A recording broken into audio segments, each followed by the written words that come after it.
Mais avant de commencer mon message, j'ai envie de vous parler d'une histoire que j'ai vécue. Il y a un jour, j'étais dans le métro et je me rendais à mon travail séculier. Je m'y rendais et le métro s'arrête en gare. Les portes s'ouvrent. Et qu'est-ce que je vois? J'observe une femme. Ah oui, il y a certains qui vont dire, mais pasteur, dans le train, tu observes des femmes? Mais cette femme avait quelque chose de particulier, c'est que son visage était baigné de larmes. Alors je me suis dit, qu'est-ce qui peut bien se passer dans la vie de cette dame? Elle est au milieu d'une foule. Elle oublie qu'elle est au milieu d'une foule, tellement sa douleur est grande. Elle se met à pleurer. Alors qu'elle rentrait, mon cœur était pris de compassion. Qu'est-ce qui peut bien être arrivé à cette femme? Et ça se voyait. Elle était à bout de force. À bout de force, c'est le titre de mon message de ce matin. Et on peut être à bout de force pour plusieurs raisons. Que ce soit au travail, que ce soit parfois pour des problèmes familiaux, que ce soit pour des problèmes de santé. Et même parfois, on peut être à bout de force quand on a supporté un malade pendant longtemps et qu'il décède. On peut être à bout de force. Il y a beaucoup de choses dans la vie qui peuvent nous pousser à ce stade-là. Mais j'aimerais parler de ce sujet en allant dans l'Ancien Testament, ce qu'on appelle l'Ancien Testament, la première partie de la Bible. Et je vais vous parler d'un personnage que j'affectionne d'une manière particulière, c'est le roi David. La parole de Dieu l'appelle l'homme selon le cœur de Dieu. Et cet homme, un jour, a été à bout de force. Et j'aimerais apprendre de lui, lorsque je suis à bout de force, qu'est-ce qu'il a fait? Alors qu'il était là, à un moment donné, il pouvait crier « Mon Dieu, je craque ». Lorsqu'il pouvait le crier, il pouvait même à un moment donné dire « Ok, Seigneur, j'ai mis ma confiance en toi, mais je vois que tu n'es pas présent, alors je vais faire sans toi. » Mais après avoir raisonné, il s'est dit « Mon Dieu, mon secours ne peut venir que de toi. » Alors j'aborderai ma première partie, mon Dieu, je craque. Est-ce qu'il vous est arrivé de craquer? Ah merci, je pensais que j'étais le seul. Il nous arrive parfois de craquer. Et on craque lorsqu'on est sous pression. Parce que lorsqu'on est sous pression, on se sent à un certain moment donné en insécurité. En insécurité. Et on a tendance à craquer aussi lorsque, à un moment donné, on veut agir, mais on a les mains liées, on n'a pas la puissance d'agir. On est dans une situation d'impuissance. On est parfois sous pression lorsqu'on pense que Dieu nous a abandonnés. Je ne sais pas si je suis le seul dans cette salle qui un jour a éprouvé cette sensation bizarre de penser que Dieu ne sait plus qui je suis. Dieu ne sait plus où j'habite. Dieu a oublié mon numéro de téléphone. Il a tout oublié de moi. Sous pression. Et on est sous pression généralement lorsqu'il y a un danger, une menace, et qu'elle est récurrente. Et David, pour le cas que je vais vous expliquer tout à l'heure, n'a pas eu de moment de répit dans sa vie.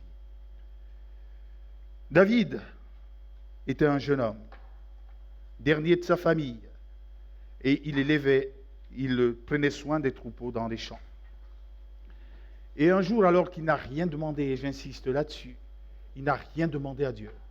Il y a un certain homme qui est venu, et là, c'était le prophète Samuel, et lui a dit, tu es le roi d'Israël. Une bénédiction extraordinaire. Je ne sais pas si les étoiles se sont illuminées dans les yeux de cet enfant, quand on lui a dit, tu es le roi d'Israël, est-ce qu'il y croyait? Mais une chose est certaine, puisque cette parole venait du prophète de Dieu, c'était une réalité.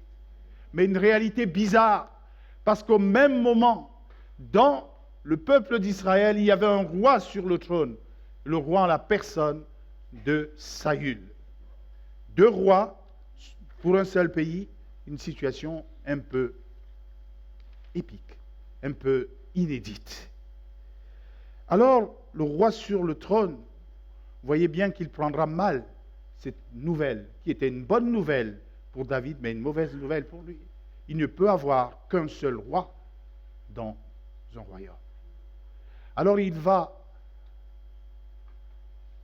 réfléchir et mettre en œuvre tous les moyens pour éliminer celui qu'il juge comme un imposteur, c'est-à-dire David. Et voilà, je dis, il va mettre tous les moyens. Et dans dans le premier livre de Samuel au chapitre 24 et au verset 3, la parole de Dieu nous dit, Saül prit 3000 hommes d'élite, choisis sur tout Israël, et il alla à la recherche de David et de ses hommes jusque sur les rochers des Boukna. David était une personne recherchée, une personne à tuer et à éliminer à tout prix. Waouh! Je dis bien, David n'avait rien demandé à Dieu. Il n'avait rien demandé à Dieu, mais voilà qu'il est harcelé, poursuivi. Pourtant, ce que je note, le point de départ, c'était la bénédiction que Dieu lui avait donnée. Est-ce qu'il vous est arrivé d'être béni et d'être harcelé dans la bénédiction que vous avez reçue de Dieu? Je vais juste vous raconter une histoire et je vais fendre l'armure, je n'aime pas parler de moi. Mais il y a de cela un peu plus de 20 ans, j'étais encore un peu plus jeune que ça, j'avais encore beaucoup de cheveux. Il y a 20 ans de cela, un peu plus de 20 ans de cela, je travaillais dans un établissement de recherche, plus précisément le laboratoire central des ponts et chaussées. Et j'y travaillais dans un service financier. Et j'étais en CDD et je voulais passer un concours. Il y avait des concours qui se sont ouverts dans un autre établissement de recherche. Et je me suis dit, là, c'est l'occasion. Je me suis mis à préparer le concours et pendant que je le faisais un soir, ma directrice débarque dans mon bureau et me dit, je sais que tu prépares des concours. J'ai été membre du jury du concours et de plusieurs concours. Voilà un sujet qui revient de temps en temps et je te le donne tout mon dossier. Tu peux y bosser. Et si par un heureux hasard, et je sais que le hasard n'existe pas avec Dieu, si ça tombe, ce serait bien. J'ai pris le dossier, je l'ai bien étudié. Imaginez-vous le jour du concours, je m'en vais et je m'assois. On nous donne les épreuves, elles étaient couvertes, et on nous donne le top de départ, on l'ouvre. Qu'est-ce que je vois? J'ai fait ça. J'avais à cet instant précis l'impression d'être en train de tricher. Parce que le sujet qu'elle m'avait donné, c'est celui que j'avais devant moi. Et vous pouvez imaginer la frénésie avec laquelle j'ai travaillé. Et je vais faire court, les résultats tombent. Je suis le seul admis dans un concours national. C'est quoi ce truc? Vous ne direz pas c'est une bénédiction? Ah oui, moi aussi. Vous savez, la journée, le jour de réunion qui succédait à ce moment précis, quand je suis allé à l'église, on nous a dit, qui veut rendre témoignage? Et vous imaginez qui a sauté? J'étais le premier. Je suis venu dire combien mon Dieu est grand, bon, merveilleux, et avec tous les qualificatifs possibles et imaginables que je pouvais avoir. Merci Seigneur. Mais il m'arrive le temps de prendre ma fonction. Seigneur, c'est quoi ton truc? Dès les premières semaines, dès les premiers jours, mon responsable de l'époque s'est mis à me mettre des bâtons dans les roues, partout. Il a cherché à me discréditer par tous les moyens possibles et imaginables. Et lorsque je ne comprenais plus rien, j'ai demandé un rendez-vous. Et lorsque j'ai pris ce rendez-vous, j'ai demandé, mais qu'est-ce qui se passe? Dites-moi ce qui se passe. La première chose qu'elle me dit, c'est que vous êtes toujours en retard. Eh bien, c'est nouveau. J'étais le premier à arriver et j'étais le dernier à partir. Pourquoi? Le concours était dans un lieu très loin de chez moi. J'habitais la région parisienne et le lieu de travail était à Grenoble. Je quittais ma famille et je n'avais qu'une seule activité sur cette ville, travailler. Peut-être le soir, prier. Mais là, même si je n'avais pas envie de prier, j'étais obligé de prier. La pression était si grande si grande. Chaque soir que l'homme que j'étais, l'adulte que j'étais, tombait à genoux à ses pieds et pleurait comme un enfant. J'avais 2 enfants à la maison pour qui je disais ne pleure pas, mais là j'étais dans ce lieu, personne pour me consoler. Et je ne voulais même pas le dire à mon épouse parce que je ne voulais pas l'inquiéter. J'ai fini par le lui dire, il n'y a rien de caché entre moi et mon épouse. Mais je voulais même la protéger. Et alors toute la pression qui s'exerçait sur moi à ce moment était forte. Lorsque c'est récurrent et lorsque vous êtes menacé, il y a quelque chose qui est terrible qui se produit en vous. Je ne sais pas comment tu es venu dans cette salle ce matin. Est-ce que la bénédiction que Dieu t'a donnée tourne en cauchemar? Est-ce que tu es à bout de force? Oui, il était sous pression.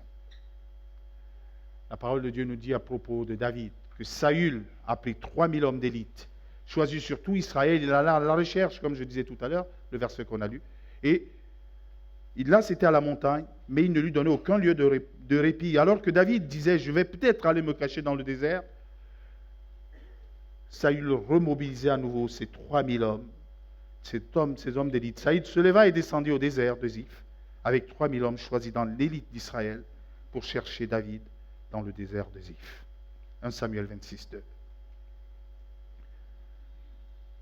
Là, vous voyez un roi qui a la capacité de mobiliser toute son armée, et particulièrement les personnes les plus à droite, les personnes exercées à tuer, et on le mobilise contre un petit, un jeune, qui a avec lui 600 vauriens. Ce n'est pas moi qui le dis, c'est la Bible qui le dit, qui l'accompagne. Donc des hommes pas exercés à la guerre. Là, on voit clairement que le rapport de force est défavorable à David. Sur 2 points. Sur le plan numérique, il y a une infériorité indubitable. 600 contre 3000. Sur le plan qualification, on a une armée d'élite face à des vauriens. Vous conviendrez avec moi qu'il ne peut pas faire le poids. Il n'y a pas photo, il n'y a même pas match. Il n'y aura pas match, à moins qu'une autorité supérieure intervienne. Vous savez, moi j'ai joué au foot, et c'était très bien. Je continue à taquiner d'ailleurs la balle avec les petits-enfants, parfois quand je les vois au quartier. Et parfois ils me disent, mais papy, tu joues encore? Oui. Quand le match est équilibré, il n'y a pas de souci. Quand il y a 11 joueurs et 11 joueurs de l'autre côté, il n'y a pas de souci. Mais si en plus de ça, supposons que là, il y a 15 joueurs de l'autre côté, 2 joueurs dans l'autre camp, et qu'on mette en plus du poids sur les jambes de ceux qui sont en infériorité numérique, qu'est-ce qui va se passer? C'est presque ça qui se passe pour David. David a un code d'honneur. C'est quelqu'un qui craint Dieu. Parce qu'il craint Dieu, il y a des choses qu'il ne peut pas faire. Saül se sent la liberté de faire tout parce qu'il fait ce qu'il veut, comme il veut, où il veut. Mais David, lui, il a une crainte de Dieu. J'ai juste remarqué dans ce combat, ce truc bizarre, une chose qui m'a marqué. Dieu permet à David d'avoir la possibilité d'éliminer Saül. Mais il lui donne un code d'honneur qui l'empêche. David a les mains liées. David ne peut pas se battre à la loyale. Saül peut tuer David, mais le code d'honneur de David ne lui permet pas de tuer Saül. Ça, c'est chaud. Il l'aura à plusieurs reprises, à portée de main, Saül, mais Saül, pour lui, est intouchable. Il se trouve à un moment donné que Saül a un besoin naturel, comme tout le monde ici. Et il va chercher un coin pour être dans la discrétion totale. Il entre dans une grotte et dans cette grotte, il y a la bande de David. Alors qu'il est en position de vulnérabilité, je me refuse de vous faire un dessin, alors qu'il est en position de vulnérabilité ici, je ne sais pas, je vais me permettre un truc, je ne veux choquer personne, mais je ne peux pas comprendre comment on peut venir couper le pan de son vêtement sans qu'il s'en rende compte. Était-il constipé? J'en sais rien. Je me suis dit, je vais me permettre, je pense que le pasteur ne m'invitera plus. Et alors que il est dans cette position, David coupe le pan de vêtement. Et à cet instant, ses coéquipiers lui disent, mais est-ce qu'il y a une occasion aussi favorable que ça pour éliminer la menace qui pèse de manière permanente sur toi? Mais David, comme je le disais tantôt, il avait un code d'honneur. Il a dit à ses hommes, que l'Éternel me garde de jamais faire une chose pareille et de porter la main sur mon Seigneur, à qui Dieu a conféré l'onction, car c'est de la part de l'Éternel qu'il a été oint. J'aime pas les moments où alors que je peux me venger, je ne sais pas si vous êtes comme moi, on me dit, tu ne peux rien faire. Eh oui, nous avons un autre code. Nous sommes notre identité. D'après ce que Dieu nous dit, à tous ceux qui l'ont reçu, à tous ceux qui croient en son nom, il leur a donné le pouvoir de devenir enfants de Dieu. Nous sommes enfants de Dieu. Et notre comportement ne doit pas être à l'identique de ceux qui ne le connaissent pas ou de ceux qui ont régné Dieu.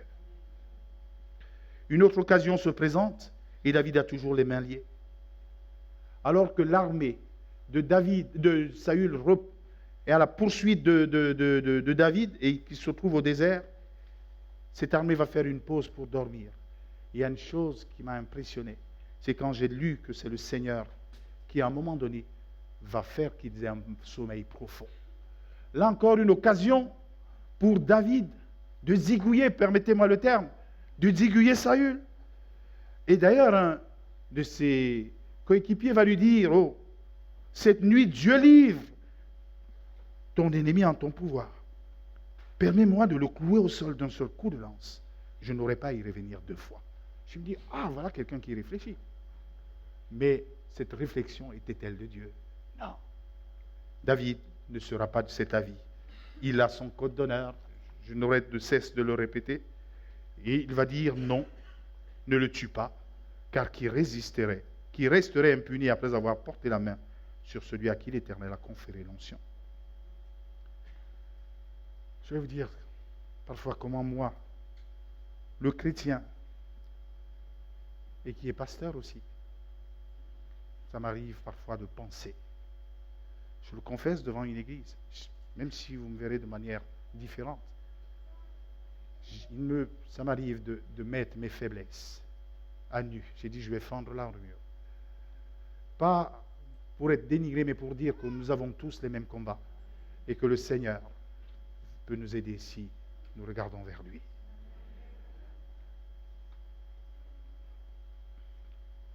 Je vous ai parlé de cette dame qui me martyrisait, qui me faisait la vie dure. Mais il nous arrivait le soir de rester tous les deux au travail. Et je sortais de mon bureau pour parfois aller me faire une photocopie et je la voyais qui revenait de la photocopieuse. Mes mains, d'une manière instinctive, se fermaient. Une idée passait derrière ma tête, tu donnes juste un coup.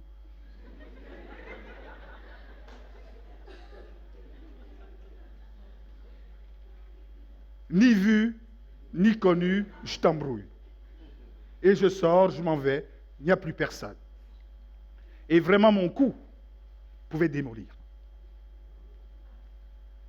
Et là, je ne sais pas si mon visage inspirait la terreur à ce moment précis, je la voyais se coller au mur, et quelque part, je rigolais un peu.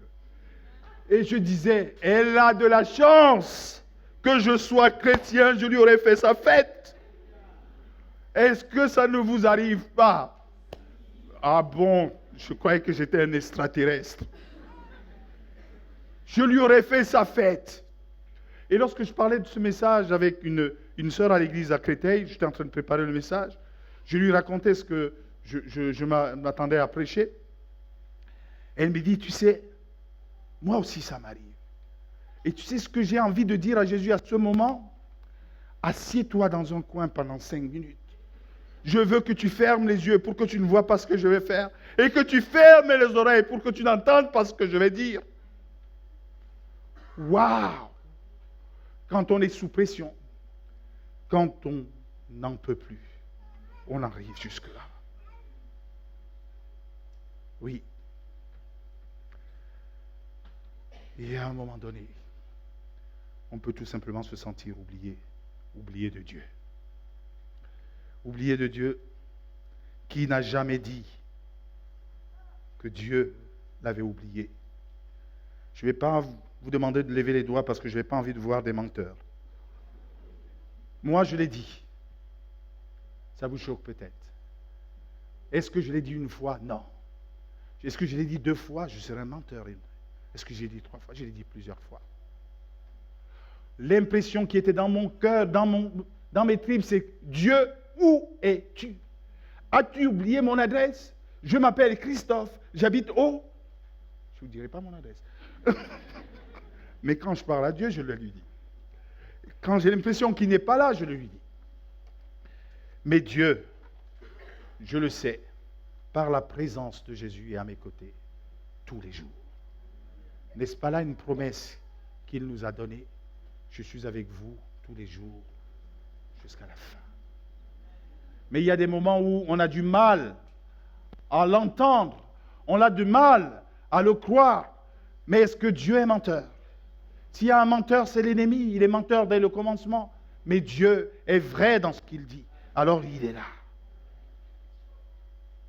Oublié de Dieu. Alors que David,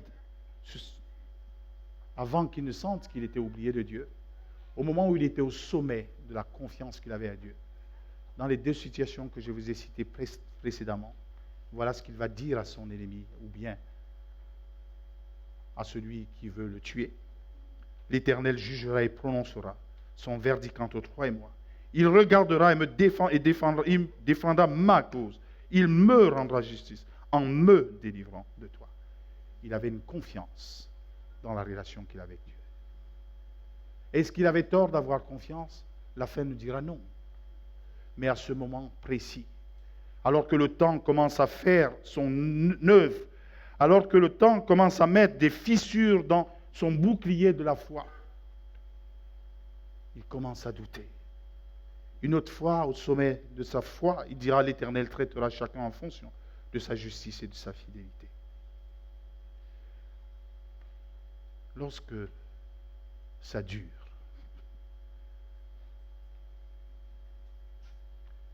est-ce que nous n'avons pas la tentation de dire: et si Dieu ne voulait pas seulement répondre?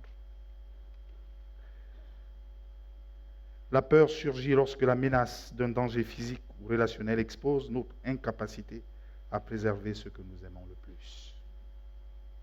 C'est là où nous commençons à avoir peur. Et la peur n'est pas toujours bonne conseillère, même comme elle est bonne pour chacun d'entre nous. Si Dieu a créé ce sentiment, ce n'est pas pour rien. Face à un danger, la peur nous donne la capacité de nous mobiliser, d'essayer de fuir ou de nous mettre dans un refuge. Mais elle peut aussi parfois nous dicter des comportements qui ne sont pas bons. Dieu nous a donné un cerveau. C'est pour qu'on en use. Mais parfois on peut l'utiliser et trouver des mauvaises solutions. David va utiliser ce que Dieu lui a donné, son cerveau. Et la parole de Dieu nous dit: David réfléchit et se dit: un jour ou l'autre, Saül finira bien par me tuer. Et c'est là où je comprends David, mais ça pose un problème par rapport à son identité. J'aurais fait certainement pareil, et peut-être même plus. Un jour ou l'autre, Saül finira par me tuer. Voyez, le doute est rentré dans son cœur, et c'est parfois ce que fait la pression. Le doute rentre dans le cœur, on se met à réfléchir et on se dit à un moment donné, où est-ce que je vais trouver un refuge? La question de trouver un refuge en elle-même n'est pas mauvaise. Où vais-je trouver un refuge? Mais tout commence à aller de travers lorsqu'on va dire à Dieu, mon Dieu, je vais faire sans toi. Qui n'a jamais pris cette décision? Voyez, le pasteur fragilisé devant vous vous dira, j'en ai pris. Mais heureusement qu'on a un Dieu qui est extraordinairement miséricordieux. Un jour ou l'autre, Saül finira par me tuer, voilà ce que je disais tantôt. Là, c'est mettre en doute tout ce que Dieu lui avait dit auparavant. J'ai une bonne nouvelle pour toi. Quelle que soit la situation dans laquelle tu te trouves et qui te fait trembler et qui fait rentrer la peur dans ton système, en tout cas, qui engendre la peur chez toi, sache une chose.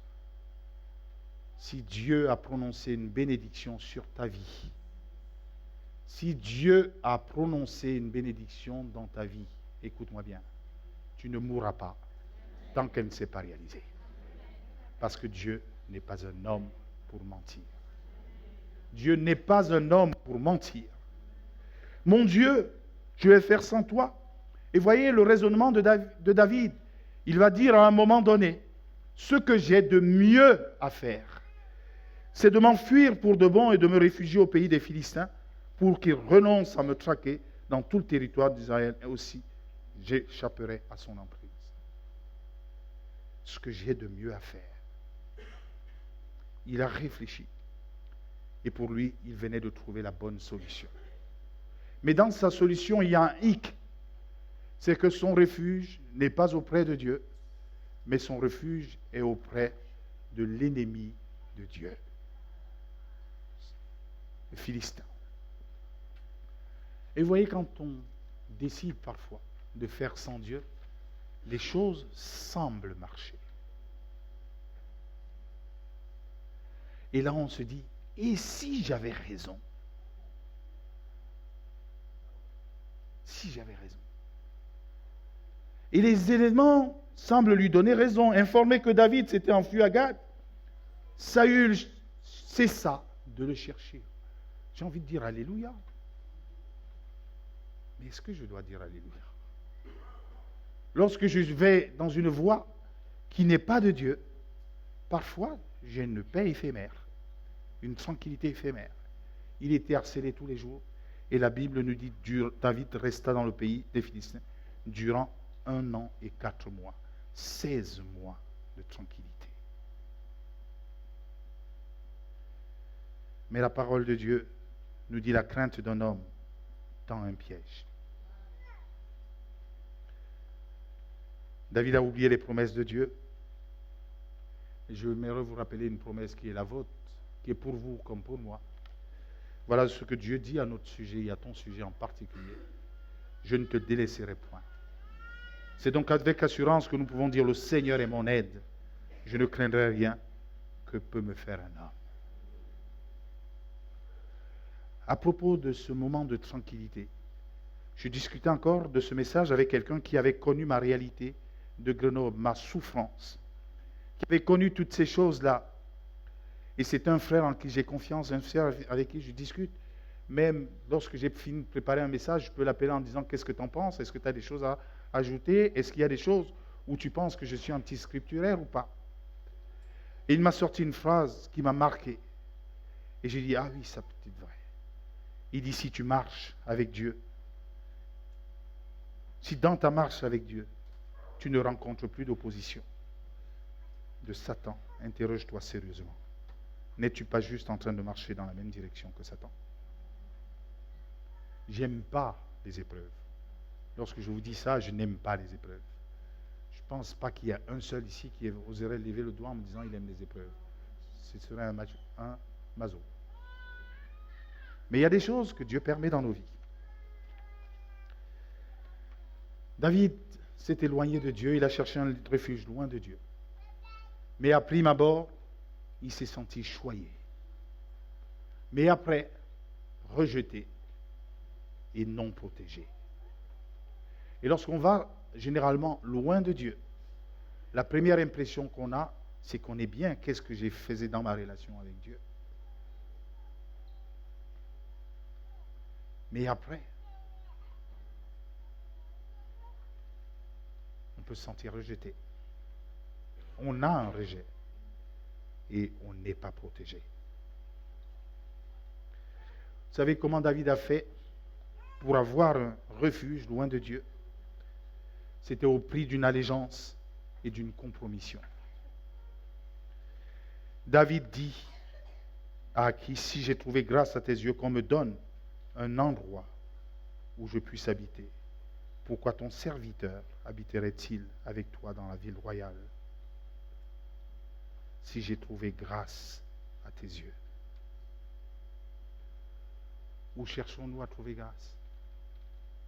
Aux yeux de qui cherchons-nous à trouver grâce? Ceux de Dieu? Ceux du monde? Ceux des gens qui ne connaissent pas le Dieu? Ceux qui rejettent Dieu? Il y a une chose qui m'a choqué après coup. Il dit, pourquoi ton serviteur? Je sais, c'était une façon d'honorer le roi. Mais David, à ce moment précis, oubliait son identité, celle du roi du peuple d'Israël, et faisait allégeance. Il disait qu'il était le serviteur du roi d'Israël.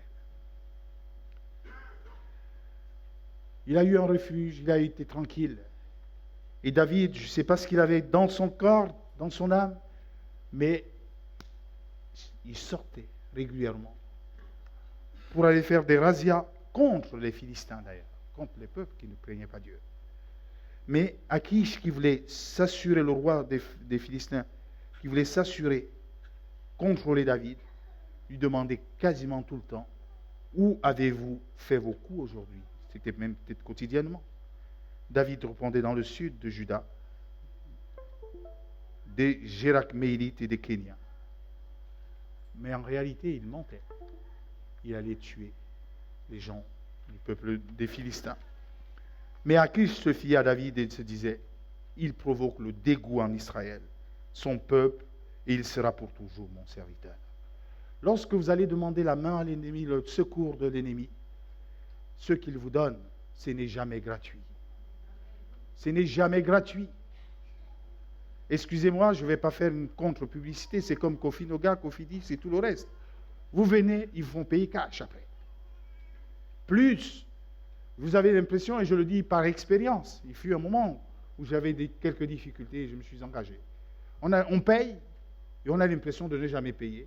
Quand on regarde le capital restant, on se dit, mais qu'est-ce que je traîne avec ça? Ça m'a donné de la sagesse, j'ai soldé des trucs et j'ai dit, allez, par la grâce de Dieu. Il vous fait payer. Le secours de l'ennemi n'est jamais bon pour vous. Merci ma soeur. Mais à un moment donné, il va être rejeté alors qu'il voulait être intégré. Il y a une chose qui va se passer et qui va le placer devant un choix. Le peuple d'Israël est en guerre contre le peuple des Philistins. David, pour rappel, est roi d'Israël. Mais que va-t-il faire? Il va engager avec lui toute sa troupe pour aller combattre le peuple dont il est le roi. Quelle aberration. Voilà ce que notre manque d'engagement vis à Dieu peut nous causer. Mais on n'est jamais accepté parce que Dieu nous a plus ou moins marqués de son sceau, vous qui êtes ses enfants. On vous reconnaît, même quand vous voulez vous fondre dans la masse. Les princes des Philistins dirent, que font ici ces Hébreux? Akish leur répondit, n'est-ce pas David, le serviteur de Saül, le roi d'Israël? Et il va dire plus loin, il y a longtemps qu'il est avec moi. Je n'ai rien trouvé à lui reprocher depuis son arrivée jusqu'à aujourd'hui. Là encore, il y a une chose qui m'interpelle. Lorsque ceux qui ne connaissent pas Dieu, dans leur comportement, dans leur vie, commencent à ne te trouver rien à reprocher, pose-toi des questions. Parce que notre comportement parfois, je ne suis pas en train de dire vous êtes des super gens, non, ce n'est pas ce que je suis en train de dire. Mais Dieu transforme nos vies. Il nous donne un comportement qui est différent. Et ça se voit. Et parfois ça choque. Juste pour vous dire combien ça choque, je vous raconterai rapidement une anecdote. Ça, je ne l'avais pas prévu, mais ça me vient en mémoire. Un jour, mon épouse va en grande surface. Et elle s'embrouille avec la caissière. Je dis ceci, elle sait que je dis cette histoire, donc sinon je ne l'aurais pas dite. Je vous rassure tout de suite. Et je pense que je vais lui faire écouter le message puisqu'il est enregistré. Si je ne le fais pas, Sosten va le lui envoyer. Elle arrive, elle s'embrouille. Vraiment. Et elle rentre à la maison, elle commence à regarder ses courses. Et elle voit qu'on n'a pas facturé 3 articles. Et vous savez ce qu'elle dit? C'est très bien, ça lui apprendra à s'embrouiller avec moi.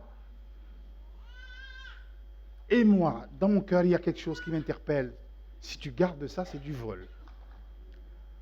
Je prends les choses, je ramène au magasin. Je ramène et je dis, vous nous avez donné ceci, mais ce n'est pas sur la facture. Et elle me regarde et me dit, monsieur, vous n'êtes pas sérieux? Pourquoi vous ne l'avez pas gardé? Il dit, je n'ai jamais vu pareil comportement. J'ai été traité de fou parce que j'ai vécu selon la loi du royaume auquel j'appartiens. Je dis, c'est pour ça que je dis, s'il ne trouve plus rien à redire, il y a quelque chose, mais dans l'armée des Philistins, ils ne sont pas d'accord avec leur roi. Il va leur dire, renvoie cet homme et qu'il retourne à l'endroit où tu l'as établi. J'ai juste envie de vous dire, où est-ce qu'il a été établi, David? Il a été établi dans une ville qui s'appelle Tsiklag, qui veut dire la sinueuse, ce qui glisse, un terrain glissant. Et lorsqu'il revient, il va trouver qu'il y a eu des dégâts sérieux dans le territoire qui lui avait été donné. Le roi qu'il avait reçu, le roi qui lui avait donné un territoire, était incapable de le protéger. David arriva le surlendemain avec ses hommes à Tsiklag. Il la trouva ravagée, incendiée. Les Amalécites avaient fait une incursion dans le Negev et contre Tsiklag. En arrivant à la ville, David et ses hommes virent qu'elle était brûlée, que leurs femmes et leurs fils et leurs filles avaient été prisonniers. Chaud, chaud. Alors David et la troupe qui l'accompagnait se mirent à pleurer, jusqu'à ce qu'il n'ait plus la force de pleurer. Ceux qui étaient là au culte précédent, vous n'allez pas exécuter ce que je vais vous dire, mais je vais juste essayer de vous demander de faire quelque chose. Est-ce que les hommes de plus de 18 ans dans la salle peuvent se lever? Ceux qui étaient le matin peuvent s'abstenir.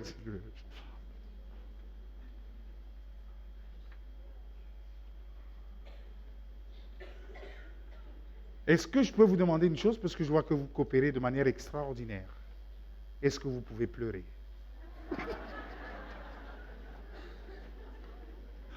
Asseyez-vous. 600 hommes étaient en train de pleurer. 600 hommes. On leur avait arraché ce qu'ils avaient de plus cher. Les femmes, les enfants. Vous m'enlevez cela de ma vie, vous m'avez tué. Même si je respire encore, vous m'avez tué. Et donc, j'imagine le brouhaha que ça a pu faire. Cette douleur, voilà la récompense de l'ennemi. Lorsque vous choisissez les chemins qui ne sont pas les siens. Lorsque vous choisissez les chemins qui ne sont pas ceux de Dieu. Voilà ce que l'ennemi fait faire. Il pleurait. Il pleurait, et je pense que de loin, on a dû se dire, il y a l'orage qui va fondre sur la ville, tellement le bruit était grand. David a en face de lui ceux qui étaient des anciens partenaires qui deviennent des ennemis et qui veulent le tuer, qui veulent le lapider. Waouh! Il était au bout de ses forces. Et c'est là le point de mon message, c'est vers là que je vais vous amener. Lorsque nous sommes à bout de force, quelles sont les solutions que Dieu nous propose au travers de la vie de David? Il va dire, je lui mets ces mots dans sa bouche, mon Dieu, mon secours est en toi. J'ai envie de te dire, alors que tu t'es peut-être éloigné de celui en qui tu avais mis de la confiance et que tu ne sais plus quoi faire, que tu es dans une impasse et que tu ne vois plus la vie, tu peux dire avec David, mon secours est en toi. Il va faire 3 choses. La première, c'est qu'il va poser un acte de foi. La deuxième, c'est qu'il va obtenir de Dieu une promesse certaine. Et la troisième, c'est qu'il va avoir une victoire totale. Et voilà le programme de Dieu pour celui qui se sent au bout de ses forces. David était dans une situation très angoissante parce que ses compagnons étaient pleins d'amertume en pensant chacun à ses fils et à ses filles, et il parlait de le tuer à coups de pierre. Voilà la leçon que David peut retenir de cet épisode de sa vie, et je pense de plusieurs épisodes de sa vie.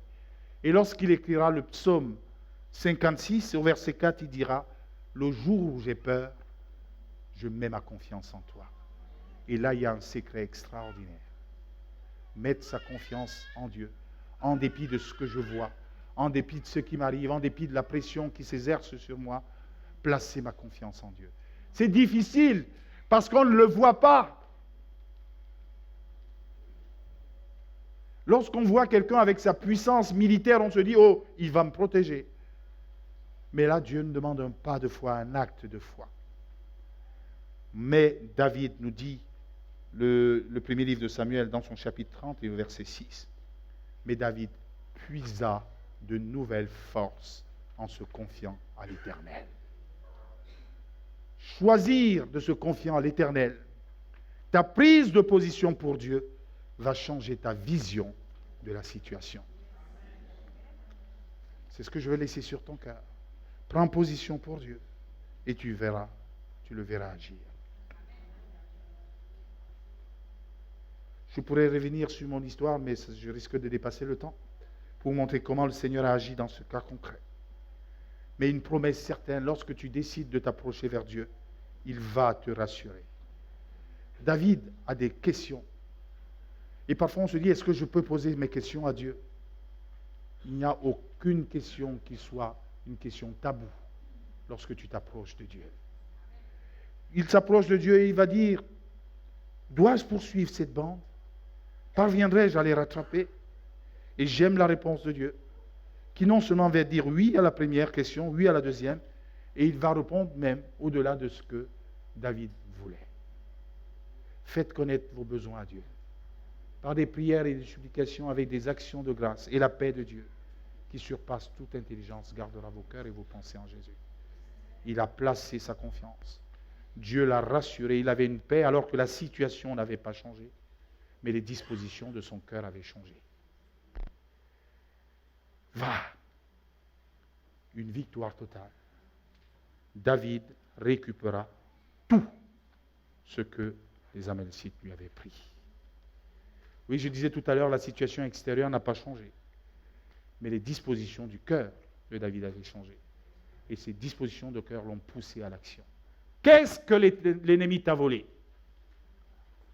T'a-t-il volé ta paix? T'a-t-il volé ta joie? T'a-t-il volé ton travail? Qu'est-ce qu'il t'a volé? Qu'est-ce qui en toi sème le trouble? Qu'est-ce qui en toi te dépossède de toutes tes forces? Est-ce que tu es à bout de force? Un acte de foi. Crois que l'Éternel peut changer les choses. Approche-toi de lui, rentre dans le lieu secret, dis-lui, il voit. Même si tu ne le vois pas, lui, il te voit. Jésus a promis d'être avec toi tous les jours jusqu'à ce qu'il revienne. Qu'est-ce que l'ennemi t'a volé? Tu peux en faire un inventaire. David en avait bien fait un. C'est pour ça qu'il sait qu'il a tout récupéré. Commence à faire un inventaire. Qu'est-ce que l'ennemi t'a volé? Qu'est-ce que l'ennemi t'a volé? Cher ami,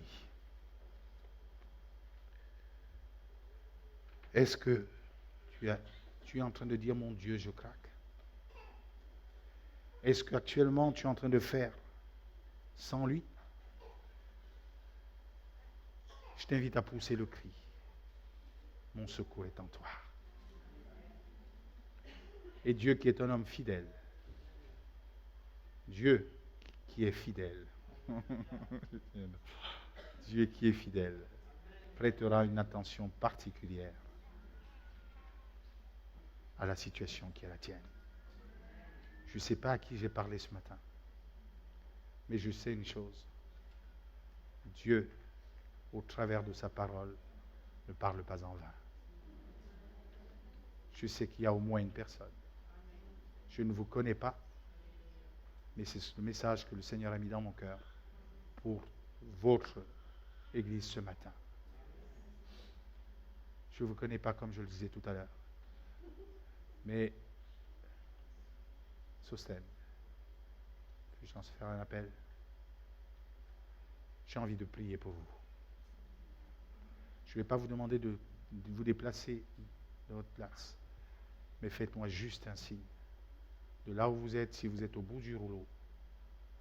Merci. J'ai juste envie de vous dire, vous n'êtes pas oubliés de Dieu. J'ai juste envie de vous dire, prenez courage. Et c'est ça, le but de mon message ce matin. Approchez-vous de lui, ouvrez votre cœur, soyez francs. Vous aurez l'impression que vous parlez à un mur ou que vos paroles ne dépassent pas le plafond. Mais Dieu dit, je vois dans le secret. Je vois dans le secret. Tout est une question de confiance. Et vous me direz ce qu'il a fait. Alors que je crie à Dieu, à toi la vengeance et la rétribution. Il me disait face à celle qui me martyrisait, moi je te dis, aime ton ennemi. Même si j'ai protesté pendant longtemps, j'ai appris à l'aimer. Et je peux même vous dire que lorsque l'occasion s'est présentée pour que je la bénisse, ma première réaction était non, tu ne peux pas lui faire du bien. Et Dieu m'a dit, je te fais du bien, fais-lui du bien. Je vais prier pour toi comme je l'ai promis. Toi qui as levé ta main, je vais m'associer avec toi. Je vais m'associer avec toi et le Seigneur dit, là où 2 ou 3 s'accordent pour demander quelque chose au Père en son nom, il le donne. Seigneur, tu vois ceux qui ont levé les mains. Tu vois dans le secret, tu lis dans nos cœurs comme dans un livre ouvert. Je veux prier avec eux et te dire, dans ta grâce, manifeste ta puissance, manifeste ta capacité de restauration comme tu l'as fait pour David, afin qu'il glorifie ton nom.